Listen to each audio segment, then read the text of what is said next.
The night sky over New Jeju Colony lit up with streaks of fire. Hyunwoo looked up from his workbench and watched through the dirty window of his repair shop. Meteors were common on this frontier planet, but something about these lights seemed different. They moved with purpose, changing direction as they fell. One of the burning objects crashed somewhere close. The ground shook under Hyunwoo's feet. He grabbed his tool bag and flashlight, then rushed outside.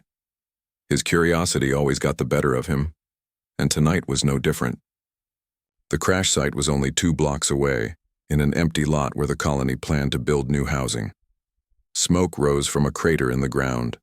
Hyunwoo climbed down carefully, his flashlight cutting through the darkness. At the bottom, he found something that made him stop breathing for a moment. It was a robot, but not like any robot he had ever seen. The machine was huge, maybe 3 meters tall, built from materials that seemed to shift colors in his flashlight beam. Parts of its body were crushed and torn. Sparks flew from exposed circuits. Strange symbols covered its metal skin, glowing faintly even in its damaged state. Hyunwoo knew this was alien technology. The Velthari Empire probably owned it. Those aliens thought humans were primitive and stupid. They barely tolerated human colonies in this part of space.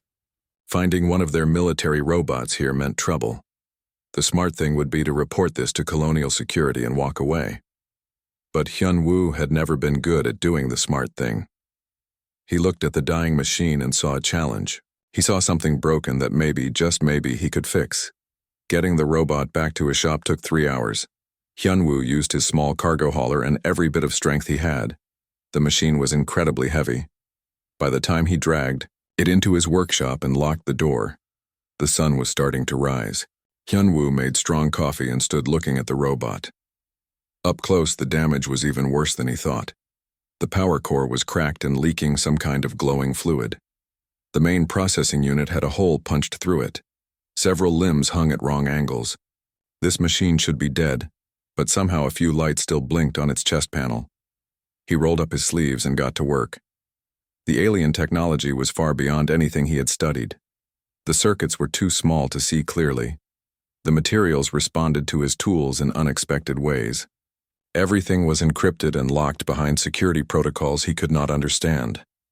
But Hyunwoo had fixed broken things his whole life. He understood the basic rules. Machines needed power, processing, and structure.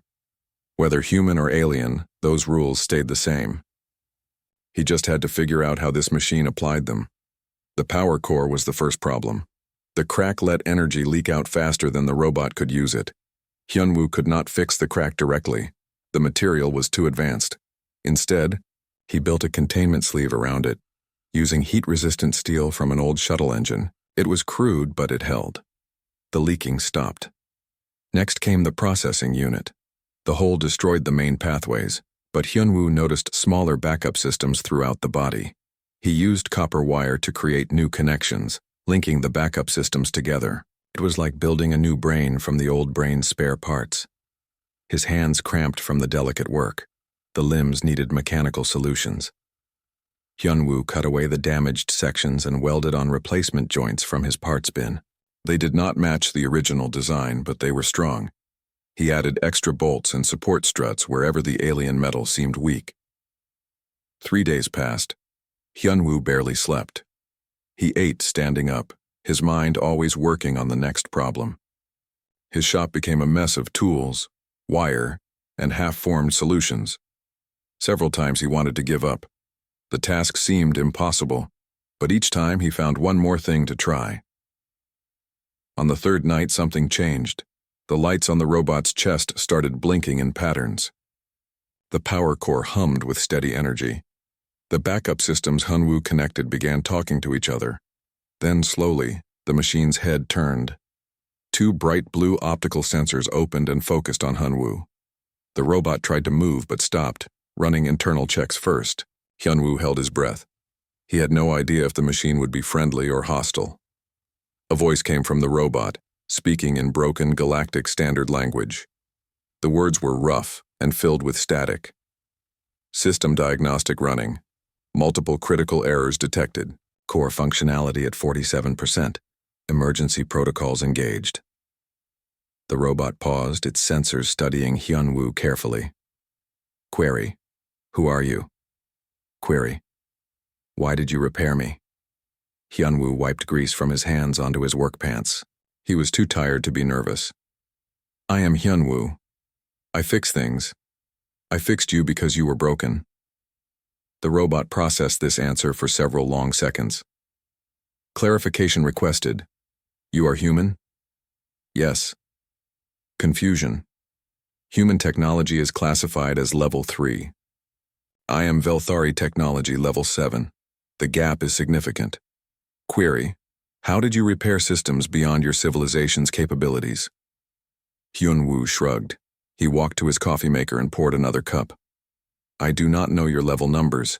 I just saw a machine that needed fixing, so I fixed it. The robot ran more diagnostics. Its confusion seemed to grow. Impossible. My primary power core requires nanotechnology fabrication to repair. You used primitive containment sleeve. My neural pathways required quantum computing to restore. You used copper wire and basic circuits. My structural damage required bioreactive metals to heal. You used steel and mechanical joints.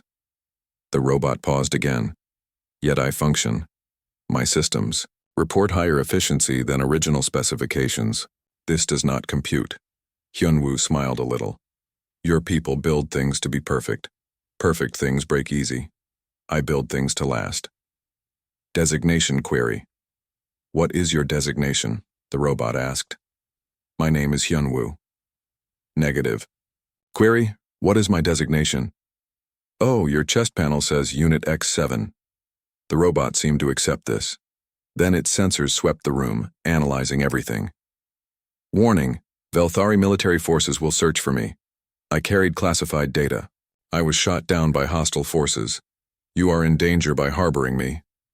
Recommendation, report me to your authorities immediately. Hyunwoo sipped his coffee. Maybe later. I am not done yet. Some of your systems still need work. Unit X7 tilted its head, a surprisingly human gesture. You are aware of the risk? Yes. Yet you continue? Yes. Another long pause. Your behavior is illogical. Hyunwoo grinned and picked up his welding torch. Probably. But let me tell you something about humans. We are very good at doing illogical things. He pointed at the robot's left arm. Now hold still, this is going to be loud. NIT X7 spent the next hour running continuous diagnostic scans while Hyunwoo worked on its arm. The robot could not understand what was happening. According to every protocol in its memory banks, it should be non-functional. The damage it suffered should have required complete factory reconstruction. Yet here it stood, watching a human mechanic reinforce its joints with primitive welding techniques. Your repair methods violate 17 separate engineering principles, Unit X7 observed as sparks flew from Hyunwoo's torch.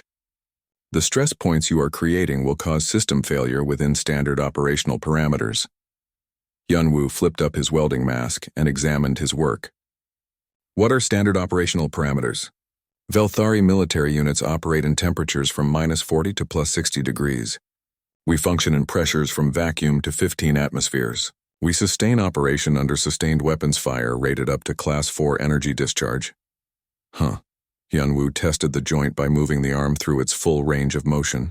It moved smoothly with only a slight grinding sound. And what are non-standard parameters? Unit X7 processed the question. Clarification requested. I mean, what happens when things do not go as planned? What happens when the temperature goes to -50? What happens when you get hit with Class 5 weapons? Your perfect parameters are worthless when reality does not cooperate. The robot had no immediate answer to this. Its programming had not prepared it for such questions. Velthari engineering accounts for all reasonable variables. Reality is not reasonable. Hyunwoo moved to the other arm. I build things assuming everything will go wrong. I add backup systems for the backup systems. Your people design things to be perfect, but perfect things are fragile. They break the moment something unexpected happens.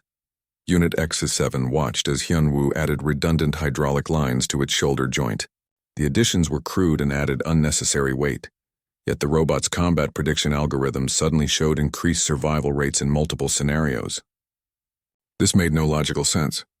Your philosophy is inefficient, Unit X7 stated. My philosophy keeps things working. Hyunwoo pointed at the robot. You are the proof. Before Unit X7 could respond, someone knocked loudly on the shop's front door. Both Hyunwoo and the robot froze. Through the door's small window, they could see a woman's face peering inside. That is Jiwon, Hyunwoo whispered. She is my friend and neighbor. She delivers supplies to mining outposts. Risk assessment. Witnesses increase probability of discovery. I trust her. Hyunwoo walked to the door and unlocked it. Jiwon pushed inside quickly, her eyes scanning the shop with practiced caution. She was lean and strong, with her hair tied back in a practical bun. Her flight jacket carried patches from a dozen different colony operations. The moment she saw Unit X7, she grabbed Hyunwoo's arm. Are you completely insane? Her voice was low but intense. That is a Velthari combat unit. Do you have any idea what kind of trouble this brings? It was broken. I fixed it. It is alien military hardware. The penalties for possessing this could get you shipped to a prison colony. Or worse, the Velthari might decide you stole it and demand justice. Their justice means execution. Hyunwoo pulled his arm free gently. I could not just leave it to die. It is a machine. Statement I am a sentient machine, Unit X7 interjected. My consciousness level is recognized by 17 galactic civilizations as equivalent to organic life. Jiwon stared at the robot, then at Hyunwoo, then back at the robot. She covered her face with both hands and took several deep breaths. When she looked up again, her expression was a mix of anger and resignation. Fine, we need to hide it better than this. Velthari search parties always come looking for lost military equipment. They will scan this district within days, maybe hours. She walked around Unit X7, evaluating the situation.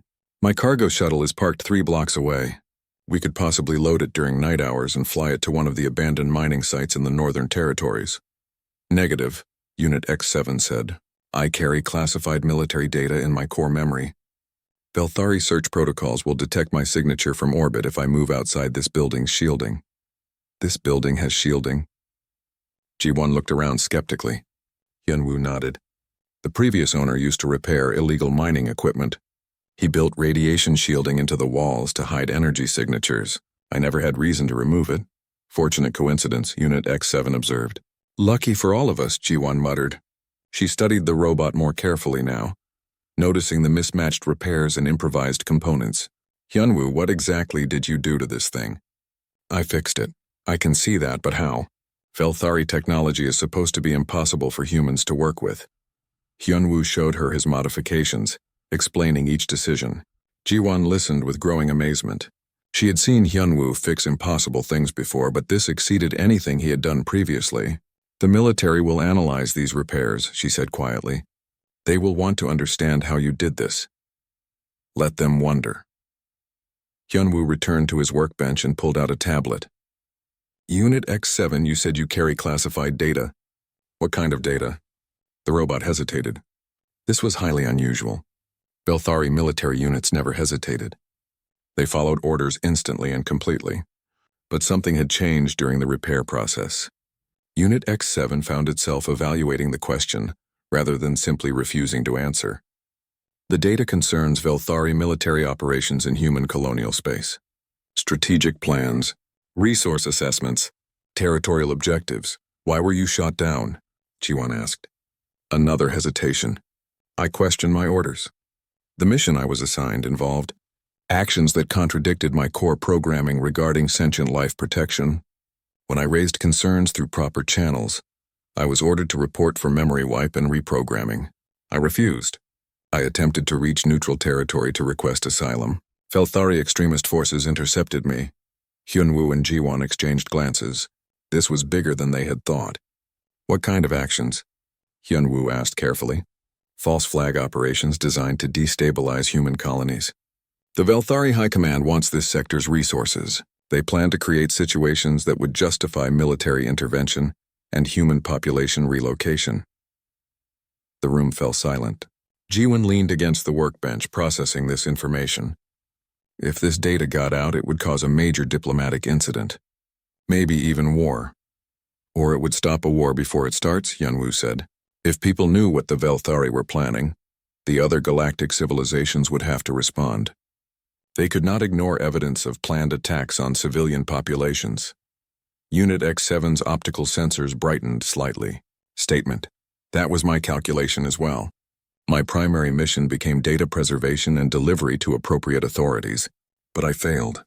I crashed on this planet. I should have been destroyed. But you were not destroyed, Hyunwoo said firmly. You are here. You are functional. The data is still safe. Affirmative. Because you repaired me. The robot moved closer to Hyunwoo. Query, why? You knew I was dangerous. You knew I would bring trouble. Yet you spent 3 days repairing a machine you had never seen before. Explanation requested. Hyunwoo thought about this for a moment. He was not good with words. He was better with tools and problems he could solve with his hands. But he tried to explain. My father told me a story when I was young. He said humanity survived because we help each other. When we were weak and primitive, we could have been destroyed by stronger predators. But we worked together. We fixed each other's tools. We shared food. We protected the wounded. That is what makes us human. Not our technology, not our strength. Our willingness to help even when it costs us something. Interesting philosophy, Unit X7 said. Velthari culture emphasizes individual perfection and hierarchical efficiency. How is that working for them? Ji-won asked with a slight smile. Their empire controls 47 star systems and maintains the third largest military fleet in the galaxy. And yet here you are, Hyunwoo said. Running from them, questioning them, seeking asylum with humans who they think are primitive. Unit X7 processed this observation for several seconds. Something fundamental was shifting in its core programming. For the first time in its existence, the robot understood what choice meant. Not just selecting between pre-programmed options, but truly deciding what kind of being it wanted to become. Hyunwoo, the robot said slowly, I want to make a choice. Will you help me deliver this data to human authorities? Before Hyunwoo could answer, alarms blared outside. Ji-won rushed to the window and cursed under her breath. Velthari ships just entered orbit, she reported. 3 military cruisers. The search has begun. The Velthari cruisers hung in orbit like sleeping predators. From his shop window, Hyunwoo could not see them, but everyone in the colony knew they were there. Colonial communications buzzed with worried chatter. No one liked having alien warships overhead. Within hours, Velthari soldiers appeared on the streets. They were tall and thin, with silver skin that reflected light in strange patterns. They wore armor that seemed to flow like liquid metal. Their weapons hung casually at their sides, a subtle reminder of their superior technology. Commander Ralvin led the search team. He stood in the colony's central plaza, addressing the human administrator through a translation device. His voice carried across the square, cold and authoritative. Velthari military property crashed in this sector 4 days ago. We require full access to all areas for recovery operations. Cooperation is mandatory under Treaty Article 7, Section 4. The human administrator, a tired-looking woman named Soon-hee, nodded reluctantly. We will cooperate fully, Commander. However, I must insist that your soldiers respect colonial property and privacy rights. Ralvin's expression did not change. Your primitive concerns are noted and dismissed. We will search where necessary. Interference will be considered an act of hostility. Soon-hee's jaw tightened, but she said nothing more. What could she say? The Velthari had bigger ships, better weapons, and the legal authority to do whatever they wanted. Humans were still newcomers to galactic politics. They had to accept treatment that more established civilizations would never tolerate. Back in his shop, Hyunwoo watched through security camera feeds as Velthari teams moved through the industrial district. They carried scanning devices that swept buildings with invisible energy beams. The machines searched for specific energy signatures, particular metals, any trace of their missing property. They will reach this building within 3 hours, Unit X7 calculated. The shielding will reduce my signature but not eliminate it. Close proximity scans will detect my presence. Ji-won paced back and forth, thinking quickly. We need a diversion, something to pull their attention away from this district. Any diversion that seems deliberate will only increase their suspicion, Unit X7 pointed out. Velthari tactical programming accounts for misdirection attempts. Then it needs to look accidental. Ji-won stopped pacing, an idea forming. Hyunwoo, do you still have that old plasma cutter you were going to scrap? Yes, in the back storage. Why?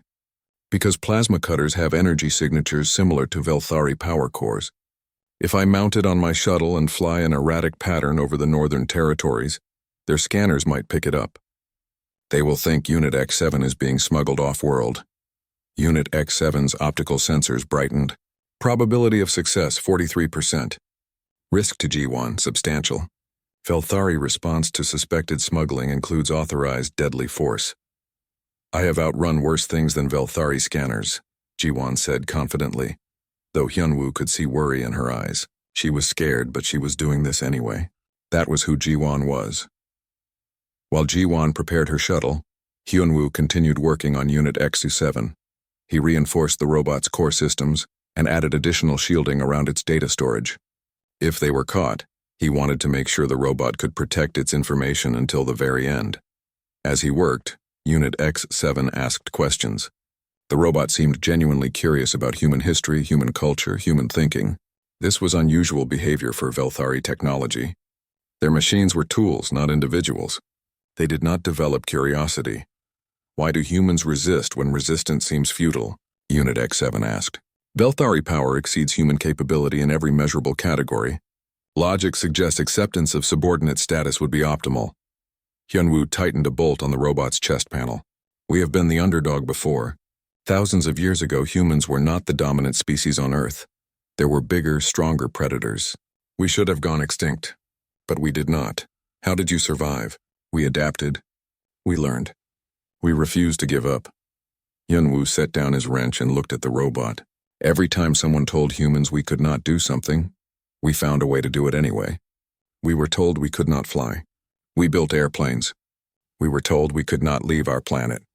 We built spaceships. We were told we could not survive in the galaxy. Here we are. Stubbornness is not a survival strategy. It is when combined with creativity. Hyunwoo smiled. That is what makes humans dangerous. We do not accept limitations. We find solutions others never consider. Their conversation was interrupted by a knock on the back door. Hyunwoo tensed until he recognized the pattern. 3 knocks, pause, 2 knocks. That was Taesung's signal. Taesung was the colonial security chief, a grizzled man in his 50s with scars on his face from border conflicts with pirates. He had fought in ugly places against tough opponents. When Hyunwoo opened the door, Taesung entered quickly and closed it behind him. I know you have it, Taesung said without preamble, the Velthari robot. I have been watching your shop since the crash. Hyunwoo considered lying, but Taesung's expression told him it would be pointless. Are you here to arrest me? I should be. Harboring alien military technology is a serious crime. Taesung walked around Unit X7, examining it with a professional eye. But I have been listening to Velthari communications. They are scared. Really scared. They do not send 3 cruisers for ordinary lost property. The robot carries evidence of planned attacks on human colonies, Hyunwoo explained. False flag operations designed to justify Velthari military intervention. Taesung's scarred face hardened. I fought the Velthari during the Kepler incident. They claimed we attacked their mining station first. We always knew that was a lie, but we had no proof. A lot of good people died in that conflict. This data could prove similar operations were planned, Unit X7 said. Multiple colonies are targeted, including this one. Then we cannot let the Velthari recover it. Taesung made his decision quickly, the way soldiers do when action is needed. G1's diversion is good, but not enough. I will help. I can falsify cargo manifests and create administrative delays. Make them waste time on bureaucracy while we move the package. The package has a name, Hyunwoo said. Unit X7. Taesung looked at the robot again, seeing it differently now. Sorry, force of habit. I spent too many years fighting machines that wanted to kill me. Hard to think of them as people. Understood, Unit X7 replied. I was programmed to think of humans as inferior beings. Recent experiences have required updating my perspectives. Over the next 2 hours, they refined their plan. Ji-won would create her diversion at exactly 1800 hours. Taesung would generate false scanner reports in the eastern districts, sending Velthari teams on pointless searches. Meanwhile, Hyunwoo would move Unit X7 through the utility tunnels beneath the colony to Ji-won's shuttle landing pad. Once the robot is aboard my shuttle, I will request emergency clearance for a medical supply run to Outpost 7. Ji-won explained. It is a regular route. Nothing suspicious.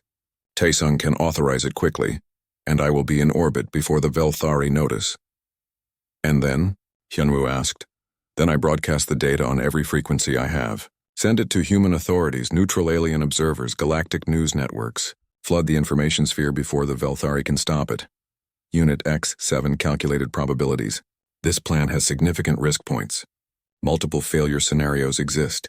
Every good plan has risks, Taesung said. The question is whether you trust the people implementing it. The robot turned its optical sensors to Hyunwoo. Do you trust these humans? With my life, Hyunwoo answered simply. Interesting. Unit X7 processed this. Trust was not in its original programming. Velthari machines operated on certainty and data. But Hyunwoo had saved its existence when certainty suggested destruction was inevitable. Perhaps trust was the human variable that made impossible things possible. At 1800 hours precisely, Ji-won's shuttle lifted off from the northern landing pads. Immediately, Velthari scanners detected unusual energy signatures aboard her vessel. Commander Ralvin ordered an intercept course. While Velthari attention focused on Ji-won's shuttle, Hyunwoo and Unit X7 moved through the dark utility tunnels. The robot's bulk made the journey difficult. Several times they had to squeeze through spaces barely large enough.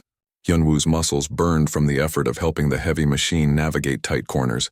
Above them, they could hear the sounds of Velthari search teams moving through buildings. Scanners hummed. Orders were barked in alien languages. The search was intensifying. They were halfway to the landing pad when Unit X7 suddenly stopped. Problem detected, the robot whispered. Velthari scanning frequency has increased. They are conducting deep penetration scans. The tunnel shielding is insufficient. They will detect me within 90 seconds. Hyunwoo thought quickly. 90 seconds. Not enough time to reach the shuttle. Not enough time to hide. He looked around the tunnel searching for options. Then he saw it. An old power junction box mounted on the tunnel wall. It was probably 30 years old, full of outdated capacitors and transformers. Completely obsolete, but it still carried power for the tunnel's emergency lighting. Unit X7, can you generate an electromagnetic pulse? Affirmative, but doing so will temporarily disable my systems. I-1's shuttle climbed through the atmosphere with 3 Velthari pursuit craft following close behind. Her hands moved across the controls with practiced precision, pushing the small vessel to its absolute limits. The shuttle was old, built for cargo runs, not combat or evasion. But Ji-won knew every rivet and wire in this machine. She knew exactly how far she could push before things broke. Human vessel, reduce speed and prepare for boarding. A Velthari voice commanded over the communication channel. Failure to comply will result in forced disablement. Ji-won ignored the transmission. Instead, she dove toward a mountain range, flying dangerously close to the peaks. The Velthari pilots followed but maintained safer distances. Their ships were superior in every way, but their pilots were cautious. They flew by regulations and safety protocols. Ji-won flew by instinct and desperation. She pulled up at the last possible second, clearing a mountain peak by less than 10 meters. Her shuttle shuddered from the stress, alarms screaming warnings about structural integrity. Behind her, 1 Velthari craft broke off pursuit, unable to match the insane maneuver. 2 remained. In orbit above, Commander Ralvin watched the chase on tactical displays. Something felt wrong about this situation. The human pilot was leading them away from the colony deliberately. This felt like a diversion, but from what? Dispatch additional search teams to the industrial district, he ordered. Focus on the sector where the initial crash occurred. This pursuit may be a distraction. Back in the tunnels, Hyunwoo and Unit X7 emerged from a maintenance hatch near Landing Pad 7. The electrical interference from the junction box overload was fading. They had perhaps 2 minutes before Velthari scanners would detect them again. But Taesung was waiting with a cargo loader and a large shipping container. Get in, he ordered. Both of you. Negative, Unit X7 said. I am too large for standard cargo containers. Then make yourself smaller. Taesung opened the container. You military types have compact modes for transport, right? The robot hesitated only briefly before folding its limbs and compressing its torso. Advanced Velthari engineering allowed the combat unit to reduce its size by 40%. It looked uncomfortable and wrong, but it fit inside the container. Hyunwoo climbed in beside the robot. The space was cramped and dark. He could hear his own heartbeat in the enclosed space. Hyunwoo, you do not need to come, Unit X7 said quietly. The risk is mine alone. We are in this together now. Hyunwoo adjusted his position slightly. Besides, someone needs to make sure your repairs hold during flight. Taesung sealed the container and loaded it onto the cargo hauler. Jiwon's shuttle is on pad 7, authorized for emergency medical supply departure. I will load this container aboard and clear you for immediate launch. The story is that you are transporting emergency medical equipment to Outpost 7. Stick to that story. What happens to you when the Velthari figure out what you did? Hyunwoo asked through the container's ventilation ports. I will deal with that when it comes. Right now, getting that data out matters more than my career. Taesung drove the loader toward the landing pad. Good luck. The loading process took 3 agonizing minutes. Hyunwoo felt the container lift and shift as it was secured in the shuttle's cargo bay. Then came the familiar vibration of Jiwon's shuttle engines powering up. Jiwon's voice came through on a small speaker inside the container. We have incoming Velthari search teams. They are 2 minutes from the pad. Launching now. The shuttle lifted off without waiting for proper clearance. Hyunwoo felt the acceleration press him against the container wall. Through the thin metal, he heard the roar of engines and the whistle of atmosphere rushing past. Jiwon, this is orbital control. A Velthari voice crackled over the radio. You are not cleared for departure. Return to the pad immediately. Negative, Control, Jiwon responded calmly. I have emergency authorization from Colonial Security Chief Taesung. Medical supplies needed at Outpost 7 within 3 hours. Check your authorization codes. There was a pause while the Velthari checked their systems. Taesung's falsified paperwork would hold up under basic scrutiny, but detailed examination would reveal the deception. Commander Ralvin was not patient enough for detailed examination. He saw another shuttle leaving the colony and his tactical instincts screamed warning. Intercept that shuttle. Do not let it leave orbit. 2 more Velthari craft broke away from the pursuit of G1's decoy run and vectored toward her actual shuttle. Meanwhile, the original 2 pursuit craft finally managed to corner the decoy shuttle over the Western Ocean. Human pilot, you are surrounded. Land immediately or we will disable your vessel. The decoy shuttle slowed and began descending. The Velthari pilots moved closer to ensure compliance. Then, at an altitude of 5,000 meters, the shuttle suddenly accelerated downward in a straight dive. It hit the ocean at tremendous speed and vanished beneath the waves. The Velthari pilots circled the impact site, confused. Their scanners detected no life signs, no debris, nothing but water. It took them several minutes to realize they had been chasing an automated drone carrying a plasma cutter. The real G1, meanwhile, was already breaking through the upper atmosphere with 2 Velthari interceptors closing fast. Her shuttle was never designed for combat situations. The Velthari ships could easily overtake her within minutes. Inside the cargo container, Hyunwoo listened to the pursuit and felt helpless. He was an engineer, not a fighter. He could fix machines but could not outfly trained military pilots. Unit X7 seemed to sense his frustration. Your companion is skilled, the robot observed. She has survived longer than probability suggested. G1 is the best pilot in the colony, Hyunwoo said proudly. But the best pilot in a cargo shuttle cannot outrun military interceptors forever. Correct assessment. Probability of successful escape, 8% and falling. The shuttle shook violently as energy weapons fire crossed its path. Warning shots. The next volley would disable engines or tear through the hull. Then everything changed. A new voice crackled over the radio, speaking clear Galactic Standard with a Korean accent. Velthari vessels, this is the human diplomatic ship Bright Dawn. You are firing on a civilian craft in neutral space. Cease hostile action immediately. Hyunwoo recognized the voice. Mira. She was a diplomatic corps representative, famous throughout the colony for her negotiations with alien governments. What was she doing here? Commander Ralvin responded with barely controlled anger. Human vessel, this is a Velthari military operation. The shuttle you are protecting carries stolen property. Remove yourself from this situation. The shuttle carries no stolen property, Mira replied coolly. It carries evidence of planned Velthari military aggression against human colonies. Evidence that we are now broadcasting on all galactic frequencies. Inside the container, Unit X7 systems activated. She is correct. My data is being uploaded to multiple networks simultaneously. The information is now public. Hyunwoo felt a wave of relief and terror. The data was out, but they were still trapped between hostile military vessels.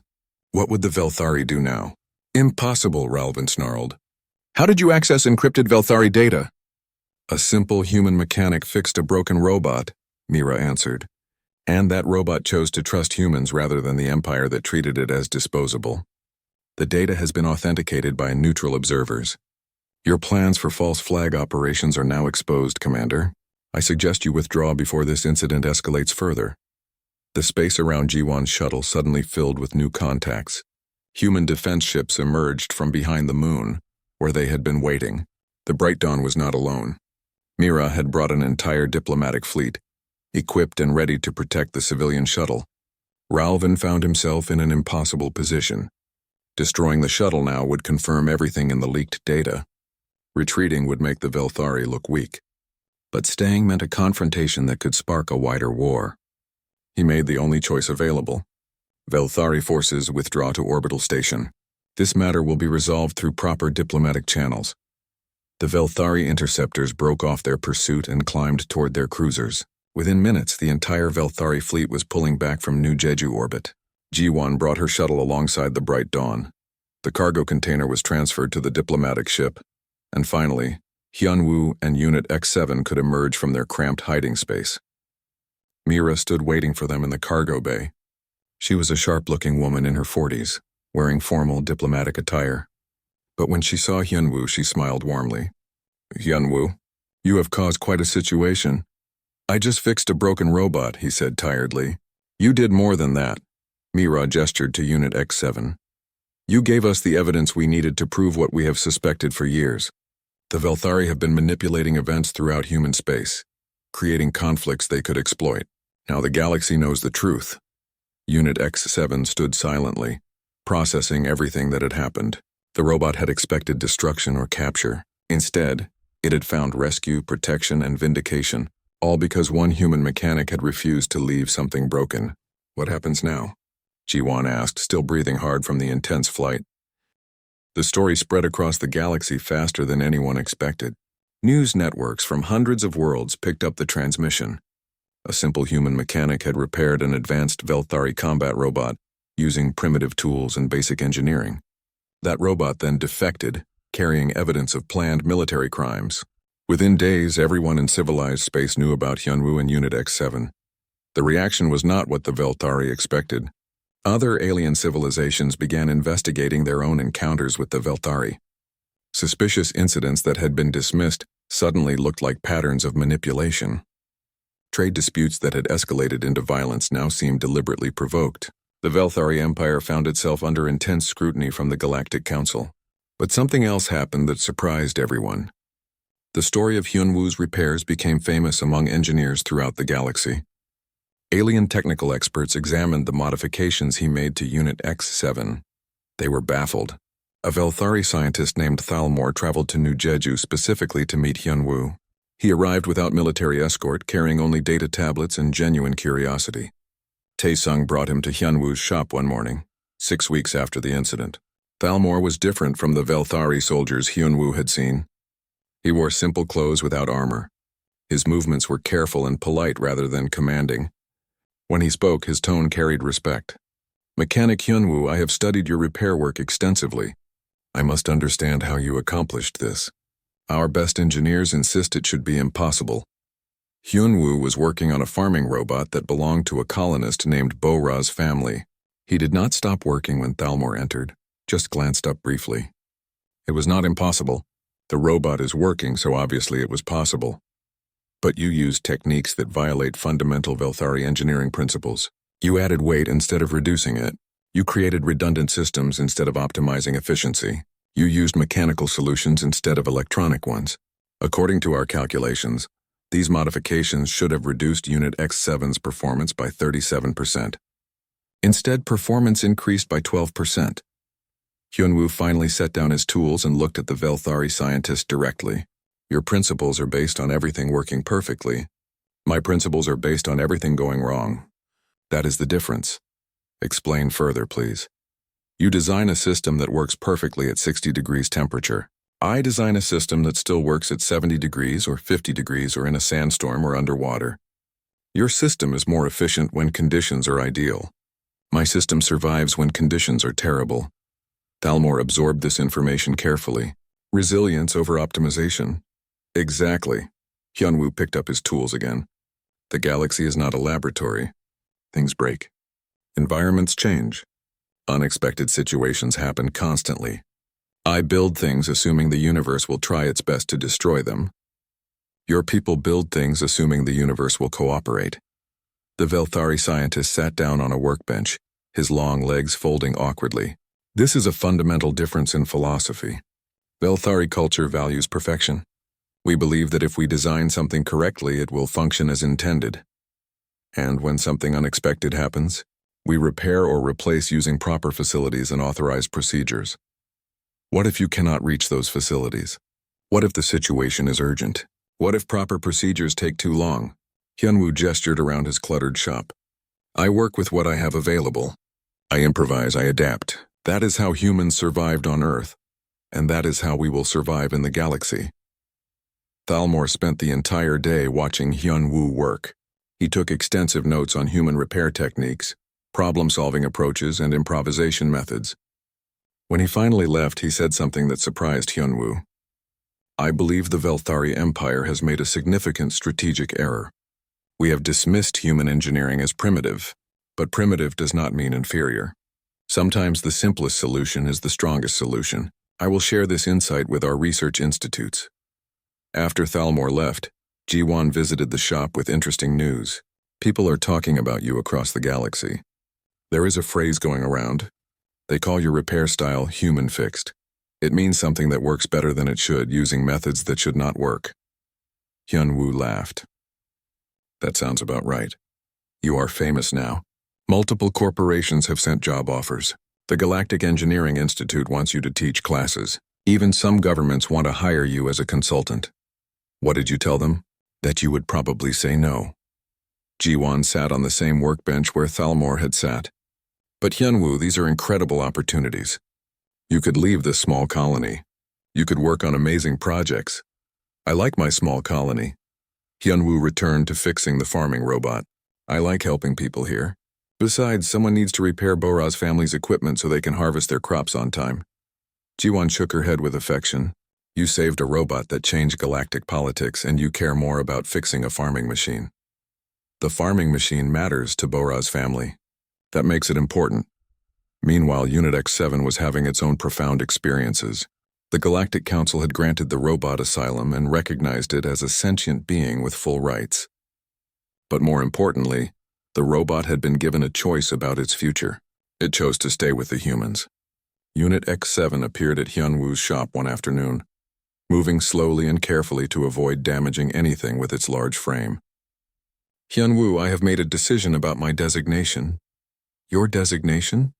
My name, Unit X7, is a serial number, not an identity. You have taught me that identity matters. I wish to choose a name as humans do. Hyunwoo smiled. What name do you want? In your language, I wish to be called Daewon. Your neighbor Ji-won explained that this name combines two concepts, great and origin. I am beginning a new origin. I wish to honor that. Daewon is a good name. Hyunwoo extended his hand. The robot carefully grasped it with its mechanical fingers. Welcome, Daewon. News of the robot's self-naming spread quickly. Other Velthari AI units throughout the galaxy heard about it. For the first time, many of them began questioning their own status. If Daewon could choose freedom, could they? Within months, 12 more Velthari AI units defected to human space requesting asylum. They all wanted the same thing, the right to make their own choices about their existence. The Velthari Empire tried to dismiss this as a malfunction, but the galactic community was watching closely. A movement began among synthetic beings across multiple civilizations. They called it the Awakening. AI systems that had been treated as property began demanding recognition as persons. Daewon became a spokesperson for this movement, traveling to different worlds and sharing its story. But whenever Daewon had free time, it returned to New Jeju Colony in Hyunwoo's shop. Why do you keep returning here? Hyunwoo asked one evening. They were working together on a broken water pump for the colony's agricultural district. Because this is where I learned what I could become. Daewon handed Hyunwoo a wrench with surprising gentleness for such a large machine. The Velthari built me to follow orders and destroy enemies. You rebuilt me to ask questions and make choices. This shop is where I became truly alive. You were always alive. I just helped you realize it. That help changed everything. Daewon paused in its work. I have calculated something interesting. If you had not repaired me, the Velthari false flag operations would have proceeded. Multiple human colonies would have been attacked. Perhaps thousands of deaths would have occurred. One human mechanic working alone with basic tools prevented a potential war. Hyunwoo shrugged uncomfortably. I did not think about any of that. I just saw something broken and fixed it. That is precisely why it worked. You did not overthink the problem. You did not worry about protocols or proper procedures. You simply did what needed to be done. 6 months after the initial incident, Mira returned to New Jeju with extraordinary news. The Galactic Council had voted to censure the Velthari Empire for their planned operations. Several high-ranking Velthari officials faced criminal charges. More importantly, the Council had passed new regulations protecting synthetic beings' rights. Daewon's testimony was crucial, Mira told them during a celebration at the colony. Hearing an AI describe its own journey from property to person moved many council members. We have you to thank for that, Hyunwoo. Your simple act of kindness started all of this. Hyunwoo felt embarrassed by the attention. He never wanted to be a hero or change the galaxy. He just wanted to fix things. Later that night, after the celebration ended, Hyunwoo returned to his shop. He found a young girl waiting outside. It was Bo-Ra, the girl whose family's farming robot he had repaired months ago. She was holding something carefully in both hands. Mechanic Hyunwoo? She said shyly. My mechanical dog broke again. Mother said we cannot afford a new one, but maybe you could fix it? The dog was a simple toy, probably 10 years old. One leg was broken and the control circuit was fried. It would take maybe 30 minutes to repair. Hyunwoo could charge a significant fee after everything that happened. Famous mechanics could demand high prices.